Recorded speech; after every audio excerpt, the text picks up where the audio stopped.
It's the Jill of all trades, Michelle C, aka DJ Make a Move. She cute. Your host of Kandid Kisses TV, everywhere you need to be. And if you don't know by now, it's not your typical interview, y'all. Kandid Kisses blown away. Kandid Kisses TV for tomorrow today.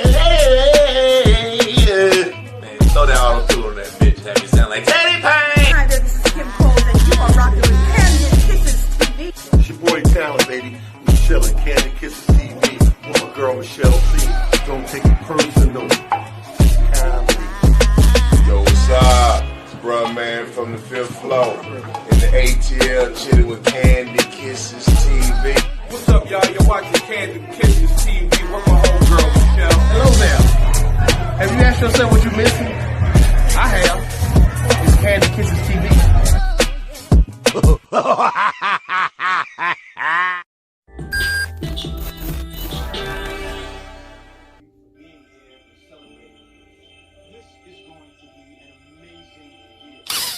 Yo, it's your boy, comedian JJ from the SIP, aka JJ Williamson. Hey, make sure you follow your boy on all social platforms. Instagram and Twitter is comedian JJ from the SIP. JJ from the SIP on Instagram, Twitter. Comedian JJ Williamson is my fan page on Facebook.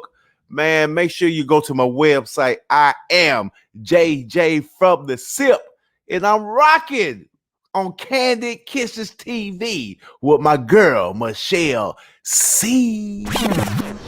It is another episode of Kandid Kisses TV. I'm your girl, Michelle C, aka DJ Make a Move, the Jill of all trades, everywhere you need to be. Now, first and foremost, before we get started with this fabulous dope talent, I need you to like, comment, subscribe, stop staring and looking, but not subscribing. Just click it. It's free. Stop being cheap. So that's so simple. Yeah, like it's so hard to subscribe. I see you looking at it, you like it. So go ahead and hit the button.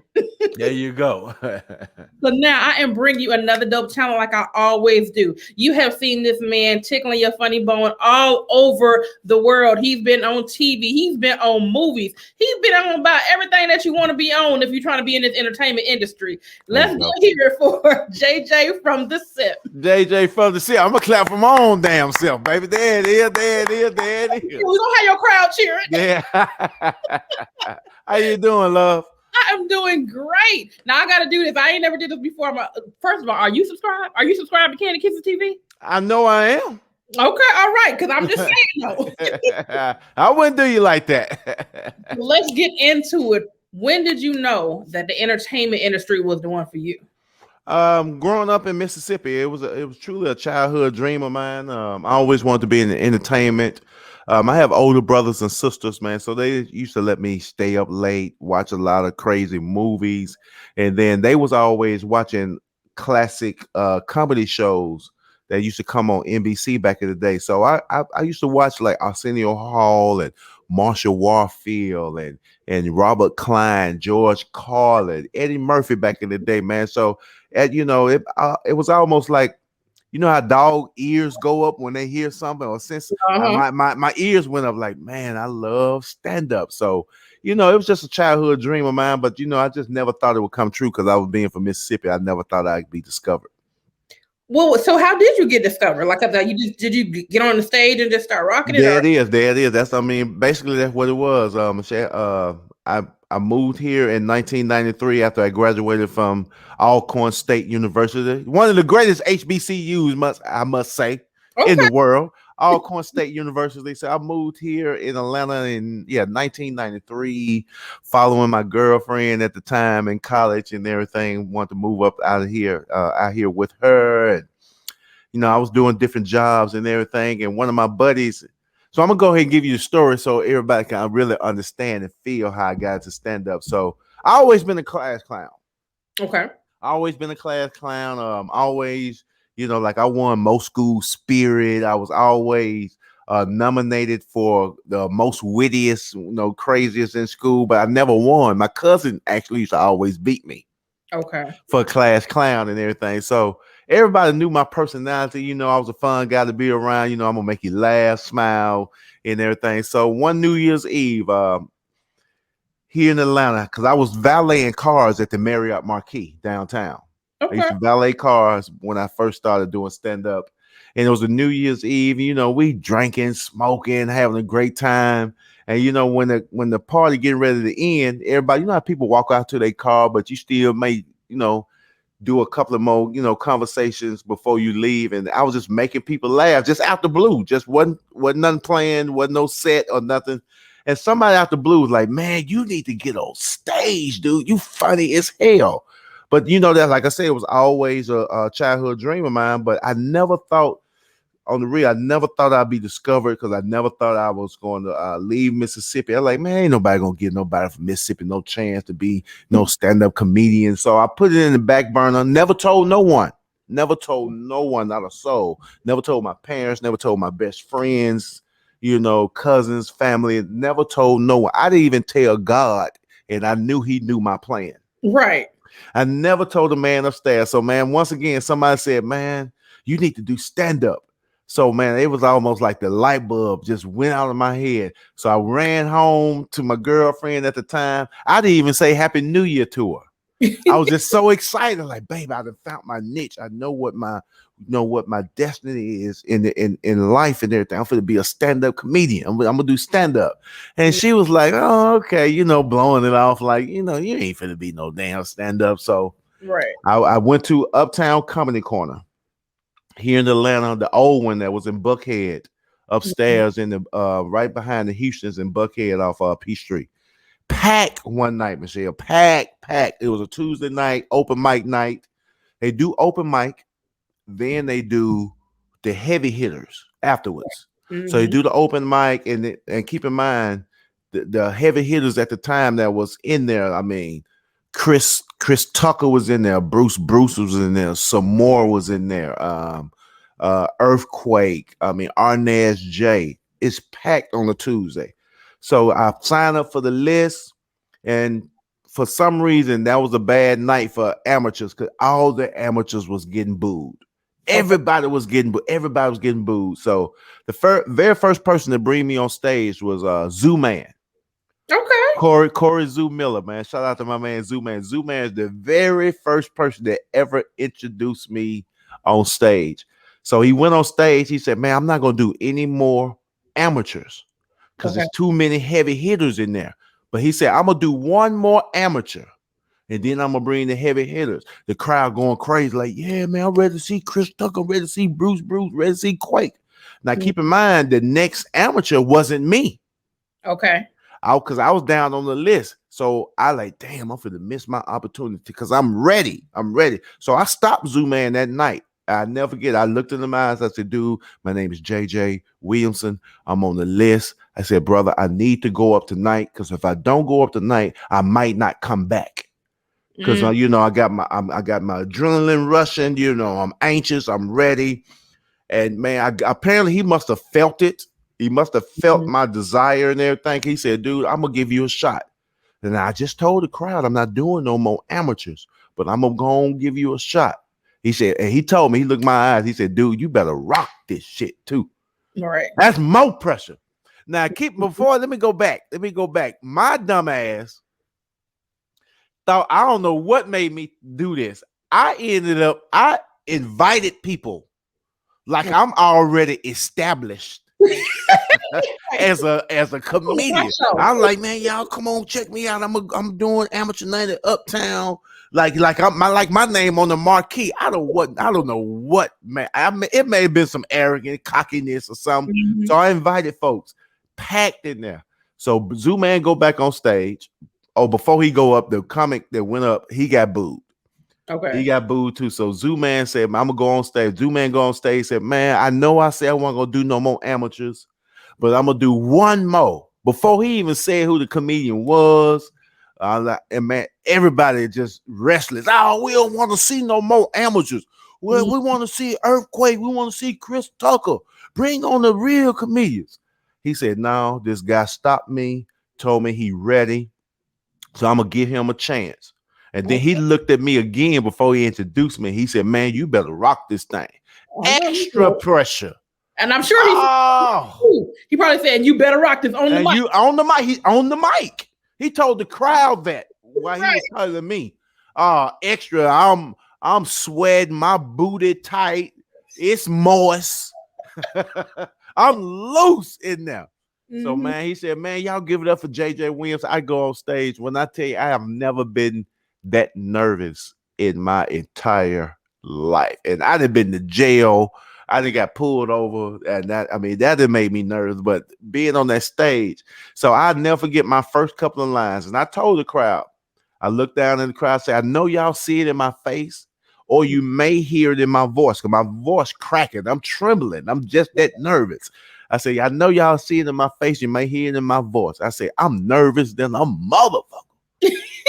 Right. But you know what? The crowd supported me. They like, "Go ahead, little dude. Go ahead and do your thing." I had 5 minutes. No, it wasn't even 5. I may have had maybe about 3 minutes of material. And I really only had one joke. Okay. I was talking about the difference between black college football games and white college football games. Okay. There's just the difference. You know, white people be all prepped up and back straight, clapping. You know, black folk, we wasting drinks, cussing, you know, and they're jamming with the band. So I told the difference between that. I got a standing ovation my very first night. Oh, wow. My very first night of stand-up, man. And here I am now. I know that's right. A lot of times you get nervous because you got immediate eyes just judging you. Yes, judging you. It's, people are relatable. So if you can be relatable, all the nervousness can go away. And that's what people was feeling, because I painted a picture of things that people have been through and seen before, and like I said, they can relate to black college football games because everybody has been to one, especially if you went to a HBCU. So they understood what I was doing. I painted that picture, man, and like I said, I got a standing ovation, and here I am. Oh, no, that's right. So when you start, because I've been behind the scenes in the comedy world for a while doing other stuff, but what I didn't know, and now that I do know because I've been in it for a long time, is that comedians are writers. So when did you know that you were a good writer? Probably from the jump. Probably from the jump of my career, because I really don't. I have a set show, but I just try to paint those pictures, man. I think I'm a great storyteller, man. And like I said, I try to make you visualize what I'm talking about and paint that picture and everything. So I knew I was a great writer. Back in high school, we used to each class used to put on this play. It was called Kaleidoscope, where each class come up with a premise and we write around it. And I wrote the first one pretty much by myself. My 10th grade year and everything, and I won Best Actor for the class and everything through all the classes and everything, man. So writing was definitely something that I was drawn to from an early age, man. And I just try to make it flow. That's dope. That sounds like a dope class that people need to take now. For real. Yeah. It was just a dope little class, man. Everybody, try to chip in, different ideas of how you want the story to go and the plot and how you want to end up, man. And the class came in second. We came in second out of the 10th, 11th, 12th grade, but I won Best Actor of all the classes. That's pretty dope. Yeah. Now, one thing I've noticed about comedians as well, most of them, they don't just do stand-up. They're in the acting lane. They're they writing pilots. They doing correct and doing all that stuff. When did you start saying like, you know what, I'm going to take it beyond the comedy stage? Comedy thing. Over the years, I continue to, strive to be a great comedian and, tighten up my writing skills. And then, because there's so many different branches of a tree as far as entertainment. So, I just started writing different things down, and then I started trying to write little short films and come up with little different creative ideas. And then I end up teaming up with Cedric, the entertainer. Okay. Especially after the Kings of Comedy, everybody went their different ways and separate ways, man. So Cedric knew who I was early in my career. I had did a couple of shows opening up for him, and connecting with his management out in St. Louis. I used to go to St. Louis a lot and do different shows at different venues. And his management team would always come and check me out. So they said, like, man, it's a young gun. It's a young dude out here, man, that's dope. I think he gonna make some moves in this business, man. We need to grab him when we go out on our own after the Kings, man. And said, like, man, I want you to come ride with me. Well, first of all, said did this thing with Bud Light. I remember that. Yeah, he did the Bud Light tour. It was called the Bud Light. Cedric Entertainer presents the comedy review. So he'll take comedians out that he felt like that was gonna make some moves in this business, eventually in this business, man. So it was like me, Lil Duval, Rodney Perry, Leon Rogers was on there, Juan Villarreal, Tony Tone. So he did this comedy review. Comedy, I got all those DVDs. Yeah, man. So it was called this comedy review, and then he did this thing called the starting lineup. He shot that in my home state of Mississippi, and then after the Bud Light review stopped and said went out on his own, he was like, "Hey JJ, I want you to be my opening act. I want you to open up, man. I'm gonna let you go out there and do your thing for 25, 30 minutes, and then you bring me up." I like, cool. So I rolled for Said for about 13, 14 years. Said be looking out for a lot of people. Yeah, man. You know, he's a great brother. He's real humble, man. You know, the fame having went to his head. He forgot where he came from, man. And he took me on his wing, allowed me to introduce my flavor, my brand to his audience, taught me the ins and outs about the comedy game, about how to handle business, how to interview, what direction I may want to go in my business, man. So yeah, definitely shout out to Said the Entertainer. So because I had Sean on the show a couple of weeks ago, and he looked out for Sean too. Yeah. I was blessed to meet him when I was working at the radio station. So he's always been real laid back, real laid back dude, man. Always, absolutely. Nice to know that people that you admire that stay humble. Yes, absolutely. Your head, this is a problem. Yeah, absolutely. You ain't lying. It's definitely be a problem. So, with what you learned from him, did you ever think about doing kind of like that, like doing your own show and inviting comedians in? I do that now. Like I said, I rolled with Said for a while, man. So it was just trying for me to step away from up under his shadow, and and start truly making a name for myself on my own and build my own brand and fan base. So we sat down and we talked about it, man. He understood. He felt like it was the right time. He think that was a great move by me to go out and do things on my own. So, it was a setback because I didn't have that name to draw people out and everything. But, over the years, I started building my fan base, doing different clubs and doing, the improvs and the funny bones, man. And things started really, taking off for me. And then he brought me back to do Johnson Family Vacation, the movie.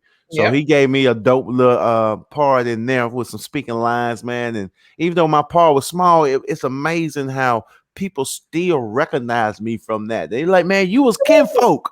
You was the dude that was, you were kinfolk in the movie. You the one begging for money. I was like, yeah, man. So yeah, man, going out on my own, like I say, it was a tough task at the beginning, man, but I believed in my craft, my talent. I got the man upstairs in my life, man, and I took a chance, and things are panning out very well. Well, the dope thing about it is because people don't realize just because you may not have millions of fans, like initially, you'd be surprised how many people do know who you are. Yes, exactly.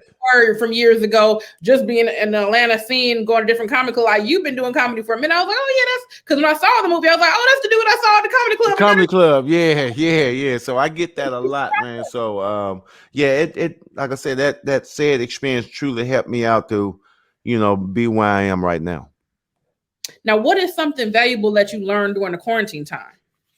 I truly got in tune with myself, not being able to go anywhere, being outside.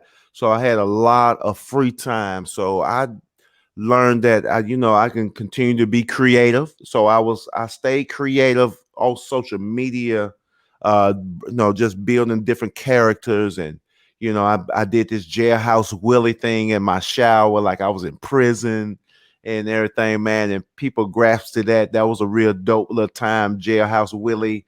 Then I started doing this club patio thing in my patio, my backyard, where I just spin classic music, R&B, soul, rap. And man, I got a big following there, and people was really in tune to that, man. So the quarantine helped me let me know that I still can be creative even during this downtime. Now, with that being said, because I know a lot of times a couple of comedians that I spoke to, they said, it was kind of hard for them because, you're missing your shows or whatever, to the point where they even got a little depressed. Like, how did you fight past that? Yeah, I mean, I think everybody, it touched everybody in different ways and everything, man. I just felt like, once I felt like this world was going to open back up eventually. I knew it was a tough time, but luckily, I was smart enough to do right with my money.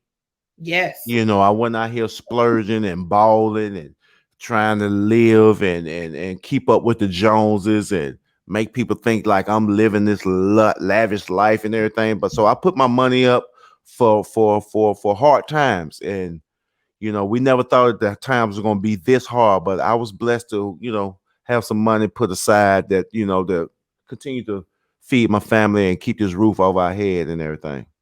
Oh, that's right. Yeah, man. Now, my next question is, most of the time when people are, like you said, when you're doing the acting thing, how hard is it to actually get into the acting game as far as getting agents and all that rigmarole that you got to do to even get to the audition? It just depends. It's almost about timing. In my point of view, timing, being at the right place at the right time. Like for me, I just been grinding on this road, doing stand up and, going back and forth to LA, going back and forth to New York, in different stages. Cause especially at LA, you never know who's going to be in the audience. True. Never who's going to be in the audience with, that's an agent or a movie director or people that put pilots out or a big movie production and everything. So I was able to go out there and showcase my talent, and a couple of people approached me and for different little ideas and different sitcoms and movies and stuff. So I was blessed to get me an agent, and I do auditions. Like I said, I landed Johnson Family Vacation. Then I landed a couple of other little small parts in different little like C movies that maybe not really didn't make it to the theater, but they was on DVD. You could stream them. So I have a couple of little small budget movies that I did that just showcase my talent and everything. And like you said, during the quarantine, man, I just stayed humble, focused, and next thing you know, I started doing radio. Like I'm doing syndicated radio now. Oh, yeah. We're gonna make the big announcement next week. I just agreed to the terms. Yeah, so I'm gonna be on Dee in the morning. Okay. Yeah, Dee in the morning. She's out of Dallas, Texas. She has a syndicated show now from 5:30 to 10:30 Eastern time, and so I got a lot of people that's gonna call in. All my little celebrity friends gonna call in to wish me well and everything. Like I got a chance to who I just interviewed. I just did Lil Nas X. Okay. This morning I did Shawnee O'Neal. Wow. We was advertising the new season of basketball wives. So just radio is really a tremendous platform to showcase who you are. And I've been doing it for the last 2 months.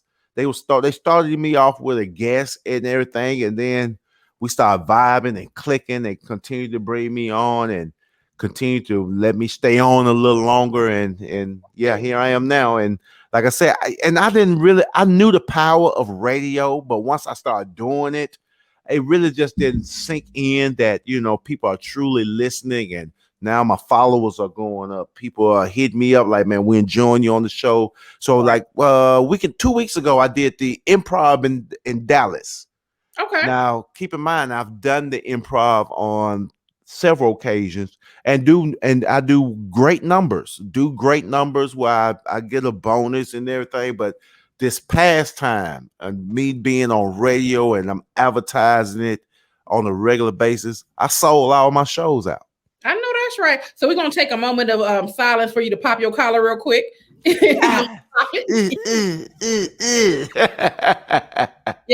I've been doing like I said, I used to work at a radio station, but radio is political to a degree. But that's why I'm these new podcasts, because even if they don't see your talent, you can show everybody your talent with or without them. Well, there you go. Absolutely, that's true. So yeah, and this is my first time doing radio, so I'm learning the ins and outs and what not to say, what I can say, and how you got to be careful on certain little topics and everything. So and them FCC, they ain't playing no games. Oh, they are not playing no game. They like, JJ, you can't say that. I like, my bad.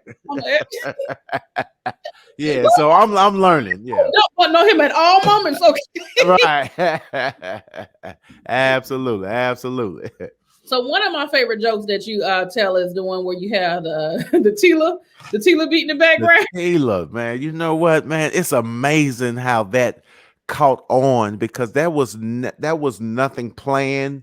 It was not nothing I wrote down like, I'm gonna do this. I know this gonna kill. I mean, I'm from the South, so I already knew about the song. And that particular night that I came up with it, with the skit, the DJ just happened to play it. Shout out to DJ Ant Love for that, man. He just happened to play it. And I was just on stage. I'm sure I was been drinking. I probably a little high. And, I was just up in there like, damn, this shit, I forgot all about that beginning. And I said, DJ, let me hear that again. And he just started playing it. And I asked him to do it again and do it again. And it just caught on. Man, listen, everybody that know that joke. They know that joke. They can steal jokes. They can't steal that one. They can't steal that one. They cannot steal that one. That is so branded already. And, I've been doing it for a couple of years, and I was about to retire it. And I tried to come out. I remember one show I came out to something different. Mm-hmm. And somebody hollered out before I even got a chance to say hello. How y'all doing? Hey, where that Tila song at? That's right. I like, dude, y'all still want to hear that shit? Yeah. They're like, man, yeah, that's your signature. Man, I mean, I can't even retire that. I can't retire. Comedy special or anything, you got to start. You got to do it. And it's amazing how it spread it like wildfire. I mean, like it really spread it. The YouTube numbers that went crazy over it. And then next thing, like I said, I'm from Mississippi, and 8Ball, MJG, and Tila, they're originally from Memphis. Right. So I got a couple of homeboys that was cool with 8Ball, MJG. They mentioned it to them. And then next thing 8Ball, MJG know about it. Then Tila hit me in the DM on Instagram one time, like, man, I heard you killing my song on the road, man. He like, man, appreciate you introducing me to this young generation.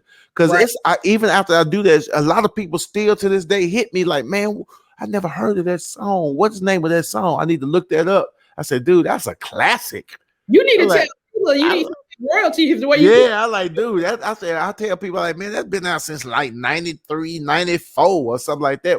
That's been out since folks been wearing rayon shirts. That one, and you know what other song that was popular in the Straight from the Deck? Straight from the Deck. Ghetto Mafia, baby. That's the one right here. So it was like I said, it went to 8Ball, MJG, then Tila found out. And then the producer was Jazzy Faye. He found out. And then I always say in the joke, I'm like, man, who is the dude playing the bass? Mm-hmm. Man, I mean, like I said, it spread it so much. Then I end up meeting the guy that did the bass. What? And look, the dude that did the bass, he moved to Dallas. He brought his guitar to the show, brought it on stage, and allowed me to sign it. And while I was on stage, ain't that dope? Dope. Yeah, I like, wow, man. So yeah, man, that show enough is definitely something I can't get rid of. That's another thing I always ask people that I talk to, because music does influence a lot. Yes, it does. It does. Yeah, I write, I sing, I do all that. So I'm always loving music. So who is your favorite rapper and singer, and why? Okay, and I'm not just saying this because he's from Mississippi, man, but I'm a Big Crit fan. Okay. Big Crit is one of my favorite rappers out right now, man. The dude is dope. He a great storyteller, And I mean, you know, he's not just out there just saying anything. The man really got something to say that make you think and visualize and want to hear more, man. So Big Crit right now is my favorite singer. I mean rapper as far as singing. Oh, I'm a fan of everybody. But here's a new hot cat. And again, I'm not just trying to show love to my state, but he's from Mississippi too. Okay. Akeem Ali. Okay. I'm not sure if you're familiar with Akeem Ali. Google him. He's a dope artist, man. The dope dude can sing, rap. He just killed the 85 South show, so he is truly blowing up. So yeah, Akeem Ali. But as far as the, you know, some people that's truly been already out there, I'm a Nas fan. Okay. Nas fan. I'm trying to think of singers. Singles, you know, you know, even though he locked up, I'm an R. Kelly fan. You can't knock R. Kelly, even though when I ain't approve of what he used to do, allegedly. But Right. you know, you can't knock his genius. Mm-hmm. Cannot knock his genius right now. I know that's right. Okay, name one entrepreneur you admire and why. Entrepreneur. I'm gonna have to go with you. Can't knock Steve Harvey. Okay. Steve Harvey. His hustle game is off the roof. And he set me down because he was on the set. He did Johnson Family Vacation. He just told me different ins and outs about the business, man, how to continue to grow your brand and don't settle into just one thing, man. It's like I said, man, it's so many branches to the tree of entertainment.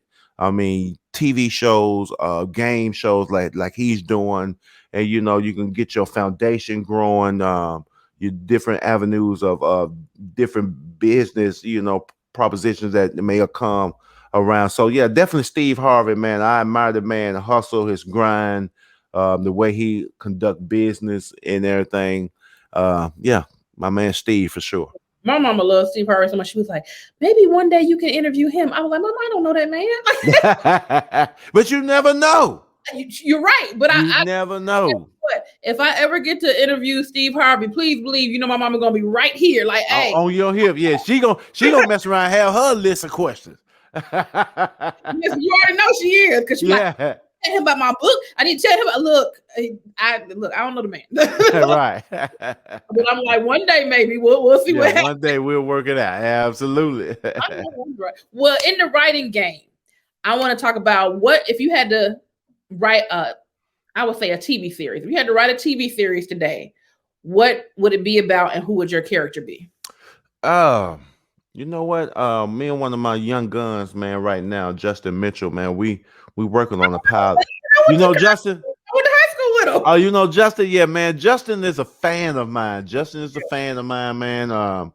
He had been writing a pilot, a sitcom based on my style and my countryness and everything, man. And we've been working on it for a while, and it's called Live a Little Better.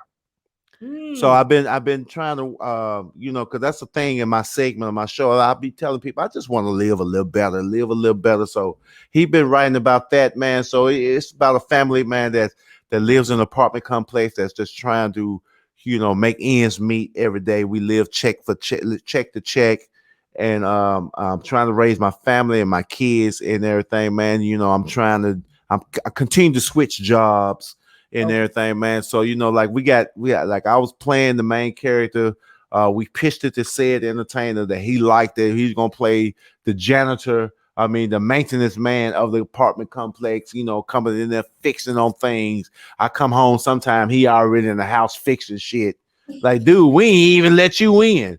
So, right. You know, so yeah, we trying to pitch it to George Wallace to play the landlord and everything, man. So yeah, I can play something. Yeah, play something. Absolutely. And you know Justin, so I'm gonna make sure I put that plug in. Yeah, if I pull up whatever you need, whether you need me to do makeup behind the scenes or do a little speaking role. I need my. There you go. Absolutely. So yeah, we're working on that right now, trying to pitch it to different little networks and a couple of other different streaming avenues. That's gonna be dope. Yeah, that should be dope. All right, so we moving on to our segment. So we're gonna go with our celebrity crushes. Okay.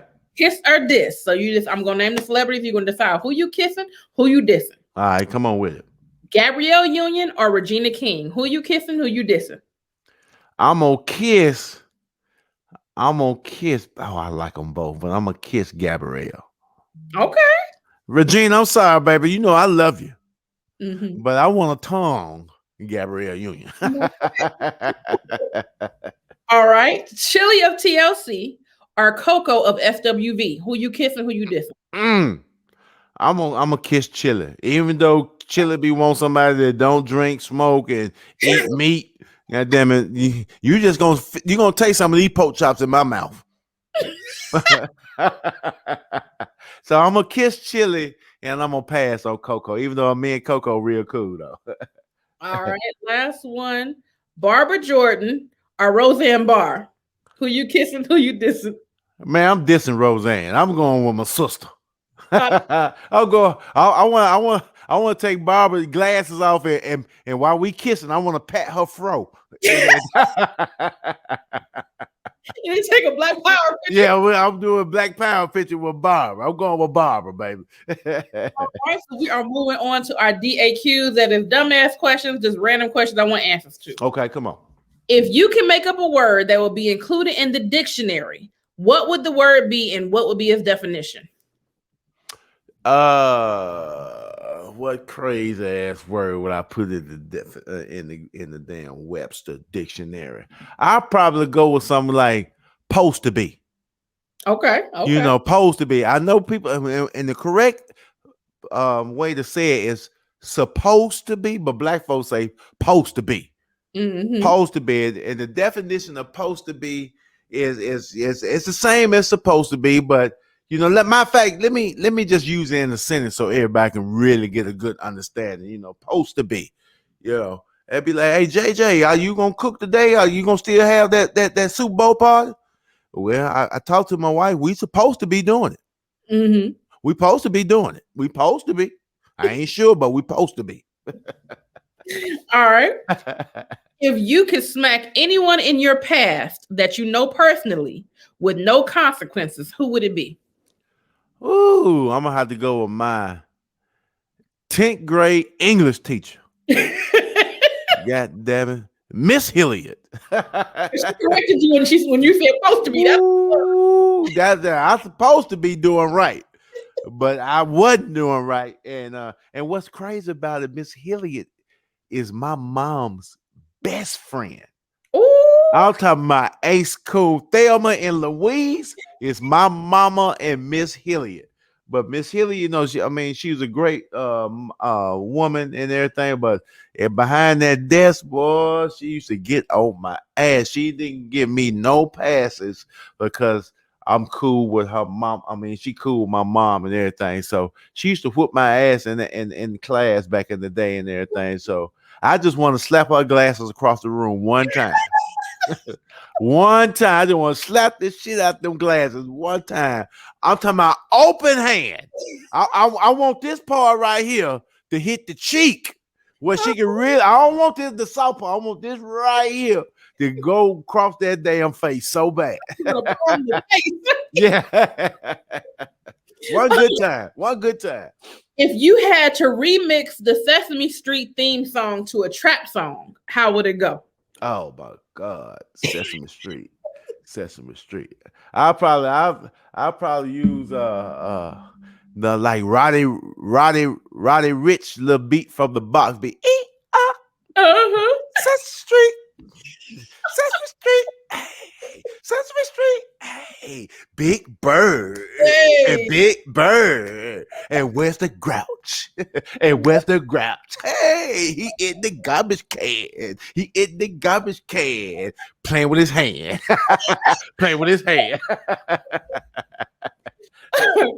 No, what is the worst name you could give a barbershop? The worst name you can give a barbershop is We Not That Bad. Mm-hmm. Barbershop. That's it. We Not That Bad. Barbershop. You be like, I don't know if I want to go in that motherfucker right there. Talk about they not that bad. I don't know who to ask for. Who in here not that bad? It's next to we all right. Yeah, we all right, or we'll do, or another name is sometime it be fresh. All right, we are moving to our GMG section. What grinds your gangster? Name one of your pet peeves. One of my pet peeves, man. Oh my God, I hate when my family open up a brand new soap and the other one ain't done yet. I hate that. I don't care how small. I mean, the soap be damn near middle full, but you are opening a new one. You open a new damn. Man, we got so many soaps in our damn soap dish open for no damn reason. I'm like, why you keep opening up all these damn soaps and this one ain't done? And another one that I hate, and a lot of people do it. Majority of the world do it. I hate when folks skip that first bread in the bread loaf. What? Ain't nothing wrong with that damn bread. Don't nobody want that little butt piece. Man, that butt piece would be good though. Yeah, when you ain't got nothing else. That's the problem right there. You always wait till it's the last little bit. But it's been sitting there waiting on you. Soon as you took that damn wrap off. Now, that would be my pet peeve. If I go to get to make me a nice little sandwich and all they left me was the end piece, I'd be pissed off. You be pissed off? Yeah, why would That's another pet peeve. If niggas to drink all the Kool-Aid, and you don't make another one, you're gonna drink every drop. And don't make another. Boy, I'll throw a package at you. Let me tell you, it grinds my soul. It grinds my gloss. Yeah. I was in high school and I made some Kool-Aid and I hadn't had Kool-Aid in years. I was like, I'm gonna make me some good Kool-Aid. Kool-Aid's gonna be cool. So I made one glass. I went back in the room, chilling, doing my homework, whatever. My mom's husband went out and cut the grass. Nigga came back in because you know it's hot outside. Right. Kool-Aid. I ain't tripping that he got some Kool-Aid. I know it's hot. You want something fresh to drink. When I came back later on that afternoon and said, I want another glass of Kool-Aid. Don't you know that damn pitcher was in the sink with not a trace of Kool-Aid left? Oh, I was hot. I know you was hot. From that point on, I said I got some for his ass. Next time, make some Kool-Aid. You know how you had an empty water, the water gallon jug? Right. I made my Kool-Aid, poured it in that gallon, took it to my room. When I wanted some Kool-Aid, I just went to the refrigerator, got some ice, and filled my glass. Right. Like, I'm going to get me some damn Kool-Aid. I ain't the only child, but I don't like sharing, though. Right. Exactly. I get it. We are moving on. During the quarantine, me and a good friend of mine, DJ R-Star, shouts out to him, made a game called Sing-a-Doo. Sing-a-Doo. Okay, let's do Sing-a-Doo. It's a beautiful game. And all you're doing is you're singing the melody of the song on the card, but you can only use the word do. I can only use the word do while I'm singing the song? Right. So when you're singing the melody, you're singing it in do. So I'm going to give you an example. Okay. You guess the song, and then I'm going to let you do something. All right. So we got R&B, hip hop. We got greatest hits, pop, Billboard hits, country, rock, old school, TV themes, and party and dance hits. Okay. What category you want to do? Let's do R&B. All right. Let's go. All right. Do do do do do do do do do do do. Shoot, I don't know if I'm doing it right. Do do do do do. Oh, I'll do that. Heard it all before. Yeah. I got you. All right, come on. All right. Do do do do do do do do do do do do do do do do do. What about your friends? No. Do it again. Let me see. I'm gonna do the verse. Do do do do do do do do do do do do do do do. Oh man, I don't gotta know that beat. Do do do do do do do do do do do. Do do do do do do do. Do do do do do do do. Oh man, I'm telling. Once you say it, I'm gonna be like, damn. You know,